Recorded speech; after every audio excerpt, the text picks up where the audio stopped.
როგორ ახერხებს ეს ადამიანი საქართველოსთვის ძალიან გაჭირვებულ დროსაც კი იმ ფინანსური თანხების და რესურსების მოზიდვას, რომ ახალი ეკლესიები ააშენოს, ახალი მონასტრები ააშენოს, გაამრავლოს მრევლი.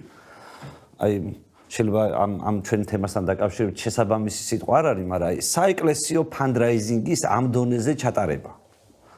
რანაირად ხერხდება და თქვენი დაკვირვებით ვინ არის ის ხალხი, ვინც ყველაზე მეტად ეხმარება ამ პერიოდში პატრიარქს? პირველ ყოვლისა ჩვეულებრივი რიგითი ადამიანი. ჩვეულებრივი რიგითი ადამიანი, რომელსაც სჯერა პატრიარქის, სჯერა საქართველოს მართლმადიდებელი ეკლესიისა და ის გაიღებს პირველ ყოვლისა ის. აი სამები საკათედრო ტაძარი როცა დაიწყო, თითქმის არაფერი არ იყო. აი განსვენებული ცნობილი ქართველი მსახიობი გოგი ხარაბაძე იხსენებდა, რომ მე რომ მივედიო იქ და ვნახეო ამოთხრილიო ის ადგილი, სადაც საძირკველი, ვიფიქრეო, ამას ვინ აშენებს ამ პირობებში. მიხვდაო მისი უწმინდესობა ჩემ განწყობას და ნახავ თუ არ აშენდება.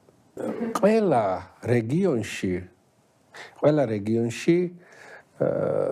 როცა დაიწყებოდა ეს ტაძრის მშენებლობა, მერე იქ უკვე ერთვებოდა იქაური ბიზნესი, წარმოშობით იქაური ბიზნესმენი, რომელიც ან რუსეთში იყო, ან უცხოეთში, რომელიმე ქვეყანაში იყო, ან რუსეთის უცხოეთია ფაქტიურად და ერთვებოდნენ მერე ამაში და ეს ტაძარი შენდებოდა. და პატრიარქი უყურადღებოდ არ ტოვებდა არც ერთ იმ ოჯახს.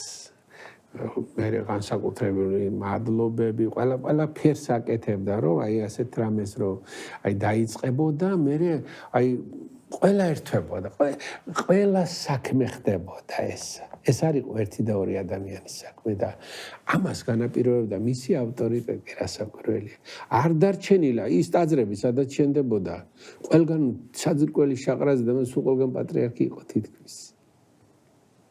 და აი ეს განაპირობებდა ამას, რომ ადამიანები ირაზმებოდნენ, ერთად დგებოდნენ იმისთვის, რომ ეს ტაძარი აშენებულიყო.